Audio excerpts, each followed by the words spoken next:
In the theme of reinvention, like, was there a pivotal moment? How did it all start for Tobyato? People talk about creative journeys, especially in Singapore. Yeah. People always expect that there's like this big leap or like this like pivot or this like, wow, this big romantic idea of taking a leap into the unknown. At the end, there's nothing wrong with that, but I think that doesn't always have to be the case. Yeah. So for me, it was more of like a gradual job. So I was always a science student. I was a science kid that liked to draw, and I never pursued it as not even as a career, but in school. So I did science all the way until JC, and only after JC I decided to pursue arts in university. So in university, I was behind all my peers that had like years of art education. So one thing I realized very quickly was I learn best by doing.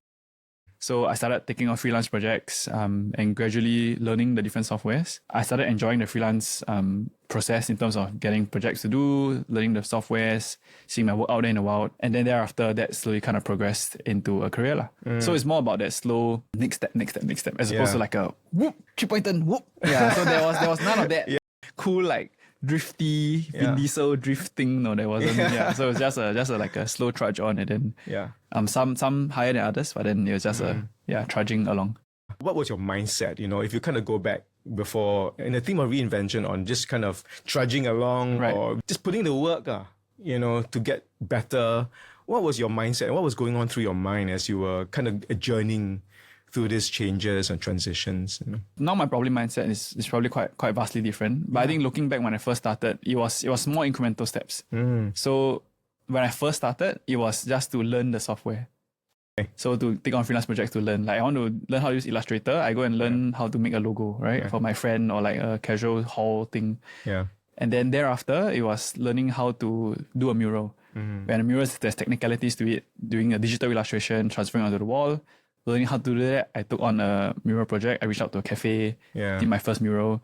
Yeah. So it was kind of more like near future goals. That after I graduated, translated to making it a career for the next 1 year. Like let's try, be a full-time artist. I never thought I would be, but let's try. Wow. 1 year, then maybe it can work. Then maybe the next small goal would be pushing that artist brand a bit more, working with brands that I admire, like in street culture. Yeah. And then that slowly started to happen, and then there's another year, and then so there's a lot of near-sighted goals that like you kind of move towards. Yeah. And I think that was kind of the mindset, just kind of making it work. But obviously that has shifted. Yeah. I think making it work was the last like near-sighted goal that I had. Not near-sighted near future goal. Because making it work was supposed to be, I guess, difficult. I mean, not saying it was easy, but in some sense, I have made it a career. So now I'm still looking for that next near future goal.